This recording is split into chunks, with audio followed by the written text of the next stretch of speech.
창세기 25장 우리 1절에서부터 11절까지 보도록 합니다. 같이 읽습니다. 아브라함이 후처를 취하였으니 그 이름은 그두라라. 그가 시므란과 욕산과 무단과 미디안과 이스박과 수아를 낳았고, 욕산은 스바와 드단을 낳았으며, 드단의 자손은 아수르 족속과 르두시 족속과 르움미의 족속이며, 미디안의 아들은 에바와 에벨과 한옥과 아비다와 엘다니 다 그두라의 자손이었더라. 아브라함이 이삭에게 자기의 모든 소유를 주었고, 자기 서자들에게도 재물을 주어 자기 생전에 그들로 자기 아들 이삭을 떠나 동방 곧 동국으로 가게 하였더라. 아브라함의 향년이 175세라.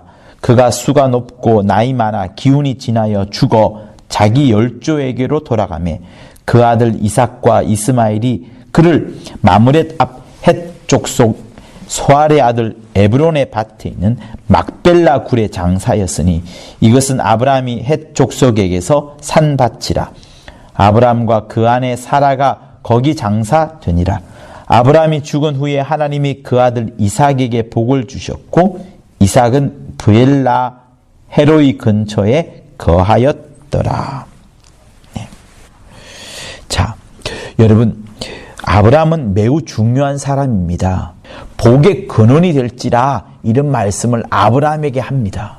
아브라함의 나이가 당시에 75세였습니다.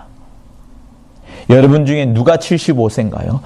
그리고 그 75세에서 10살이 더하면 이제 85세, 86세 되잖아요.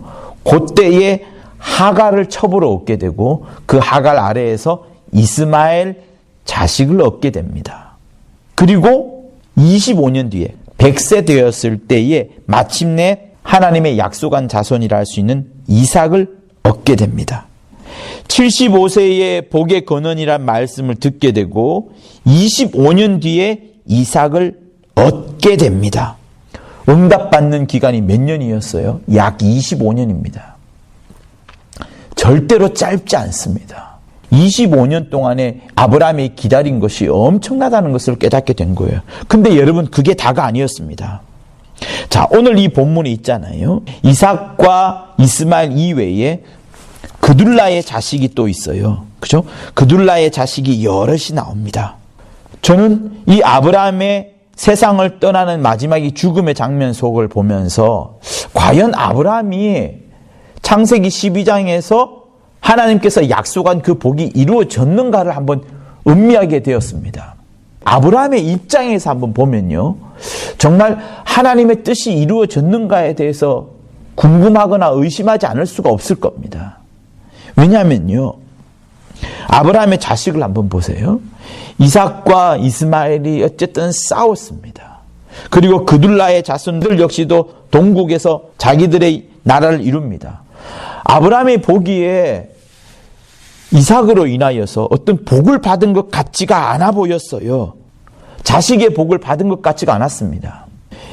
이삭과 이스마엘이 싸우는 구조였고, 또 그둘라의 자식까지 포함하게 되면 상당히 복잡한 구조입니다. 그러니 아브라함이 자식의 복을 받았을까라는 생각을 해보게 된 것이에요.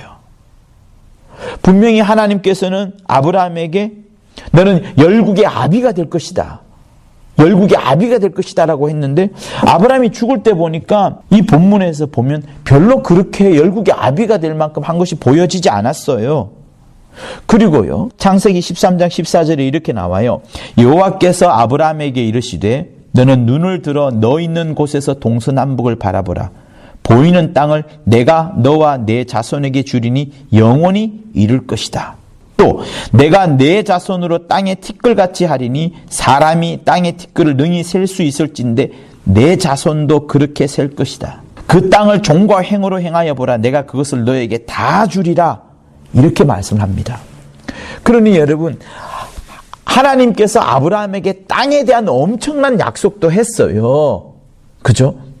그런데 우리가 읽었던 이 본문에 보면 아브라함은 막벨라 굴을 헷 족속으로부터 거금을 주고 땅을 삽니다. 그리고 없어요.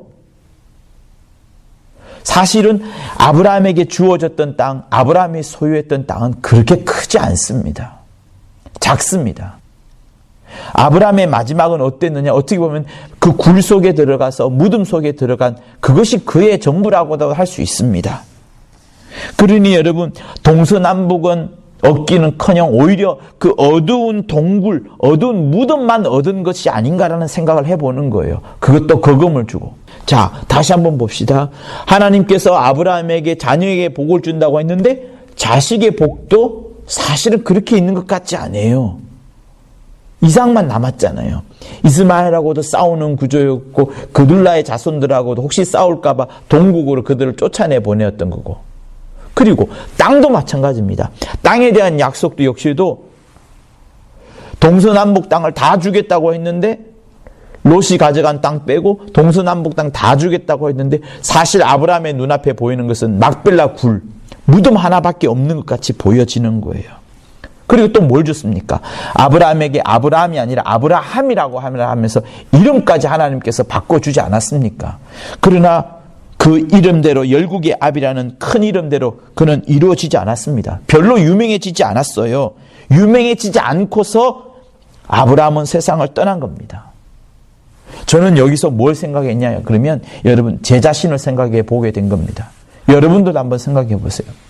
내가 예수 믿으면서 정말 거대한 이름, 큰 이름, 예수 이름을 가졌는데 그 예수 이름을 가지고서 나는 과연 무엇을 얻었느냐? 이 땅에서 과연 어떠한 하나님의 응답을 얻었느냐? 아브라함은 25년 뒤에야 자식 이삭을 얻었는데 나는 25년 뒤에라도 뭔가를 얻었나? 여러분, 아브라함을 바라보면서 저는 저를 바라보게 되었습니다. 혹시 나 역시도 죽기 직전에 나를 바라보면 자식에 대한 복도, 땅에 대한 복도, 또 내게 주신 목회자로서의 어떤 축복도 하나도 없지 않을까 하는 그런 생각을 이 본문 창세기 25장의 아브라함의 죽음을 바라보면서 생각이 된 겁니다. 아브라함에게 아무것도 없어요. 자식의 복도, 땅에 대한 복도, 그리고 자기 이름에 대한 것도 없습니다. 그런데 여러분, 아브라함의 결국은 어땠습니까? 이삭과 야곱, 그리고 요셉, 이렇게 이어져 나가면서 마침내 이스라엘이라는 큰 나라를 이루게 되었고, 그 나라를 통하여서 주님이 발을 내디게 되는 정말 어마어마한 일을 이루어가게 된 겁니다. 성도 여러분, 즉 다시 말하면 아브라함이 죽기 직전 그때에는 눈앞에 아무런 것도 없을 수도 있어요. 자식에 대한 복도, 땅에 대한 복도, 이름에 대한 복도 아무것도 없을 수 있습니다. 그러나 아브라함은 뭘 바라봤을까요? 히브리서 11장에 나오는 것처럼요, 믿음은 바라는 것들의 실상이라면서 아브라함은 믿음으로 부르심을 받을 때 순종하면서 나아갔고 장래의 기업으로 받을 그것을 알지는 못하였지만 그 믿음을 갖고 나아갔던 겁니다. 그렇게 하면서 아브라함은 하나님의 큰 응답을 받는 역사를 일구게 된 겁니다. 아브라함은 눈을 보지 못했어요. 만져보지도 못했습니다. 그러나 그 이후에 어마어마한 일을 이루어갔던 것처럼 사랑하는 성도 여러분, 내가 지금 나이가 75세다 혹은 나이가 많다 할지라도 여러분, 우리에게 중요한 것은 뭔가 하면 나의 이 믿음을 끝까지 지켜내는 겁니다. 이 믿음을 끝까지 유지해 나가는 겁니다. 절대로 이 믿음을 포기하지 아니하는 것이고 이 믿음을 계속해서 흘려보내는 겁니다. 특별히 우리가 해야 될 것이 무엇이겠습니까? 아브라함에게 답이 있어요. 아브라함은 많은 사람들을 목표로 하지 않았고 아브라함은 딱 한 사람, 이삭 하나에게만 자기가 갖고 있던 모든 신앙을, 모든 믿음을, 모든 그 하나님으로 받았던 약속을 다 전해 주었습니다. 심지어 모리아산에 가서 그 아들을 친히 죽이는 모습까지 보여줄 정도로 자기 아들에게 하나님을 위해서라면 너까지도 바칠 수 있다는 정말 어마어마한 믿음을 보여준 거예요. 그래서 성도 여러분, 우리에게 있어서 가장 중요한 것은 무엇인가 하면 내 신앙을 끝까지 유지해 나가는 것. 지금 내 앞에 당장 어떤 하나님의 응답과 눈에 보이는 복이 없다고 할지라도 이 믿음을 자식들에게 계속 흘려보내주는 것이 매우 매우 중요합니다. 신약에 와서는 자식에게 믿음의 유산을 흘려보내줄 뿐만 아니라 자기 제자에게 교회의 제자를 양육하여서 제자에게 이 믿음을 유산시켜주는 것이 또한 매우 중요한 겁니다. 아브라함은 하나님을 절대로 원망하지 아니하였고 오히려 하나님께서 약속의 자녀를 통하여 더 큰 미래를 이루어 나갈 것이다. 약속의 제자를 만든 다음에 그 제자를 통하여 더 원대한 일을 이루어 나갈 것이다 하는 그 믿음을 갖고 있었던 거죠. 사랑하는 성도 여러분, 여러분들도 내 눈앞에 하나님의 응답이 없는 것 같고 복이 하나도 오지 않는 것 같다 할지라도 내 마지막에 인생의 그 끝이 어떻게 보면 아브라함처럼 아무것도 눈에 보이지 않는다 할지라도 절대로 절망하지 마시고요. 포기하지 마시고요. 자기 자신을 향하여 한탄하지 마시고요. 하나님을 결코 원망하지 마시고요. 믿음은 계속해서 바퀴가 달려있어서 역사되어진다. 나는 죽을지라도 하나님이 내게 심어준 그 믿음의 유산만큼은 계속해서 흘러간다는 그 믿음으로 나아가 여러분들이 하나님의 귀한 응답을 받는 여러분 모두가 되실 것을 예수 이름으로 부탁을 드립니다.